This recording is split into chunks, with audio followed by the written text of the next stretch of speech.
Hi, this is Pastor John Crane. Our weekly devotional is on confidence toward God.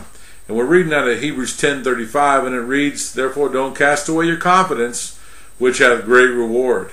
For you have need of endurance, so that after you've done the will of God, you may receive the promise."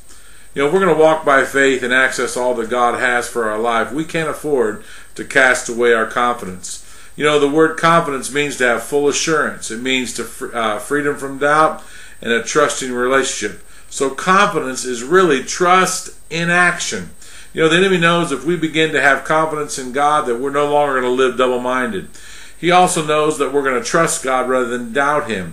We're going to start expecting God to move in our lives, in our situation. You know, when we start waging war against these thoughts that limits God, I'll tell you what, there's nothing that we cannot do. Because as we believe God, that's how we access our freedom, our promises, and all that God has for us. You know, it's that place of faith that the patriarchs found where they staggered not at the promises of God through unbelief. It was that confidence that caused them to obey the Lord and believe God through the most difficult of times. You know, when those who have confidence, I really believe it's those whose faith is becoming authentic. It's that place of a mature walk.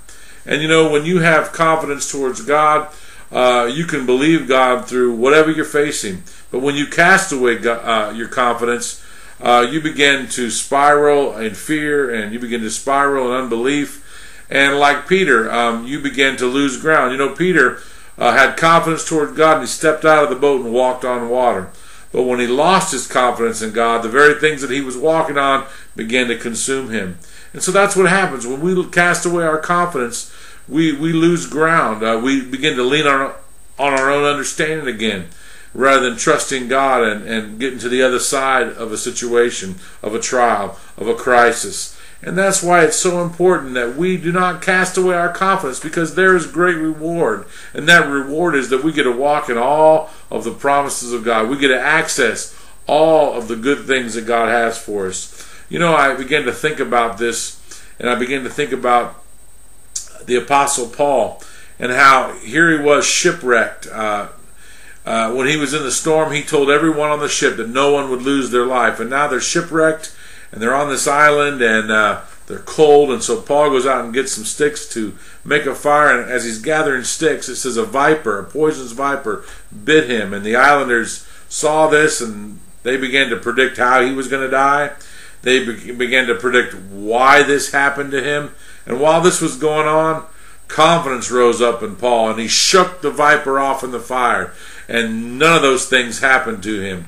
You know, that's what confidence does. It shakes things off.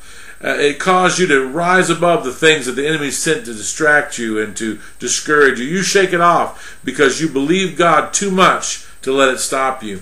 And that's what confidence is. Confidence is that boldness to access everything that God has promised your life. And you shake off things because you trust God. You're living in a trusting relationship with God.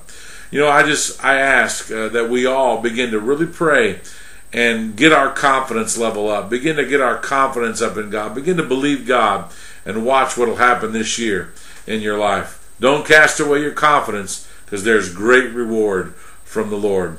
I can't wait to worship with you in this week's services. And don't forget to invite your family and your friends. And remember, God is too good to keep to yourself. God bless you.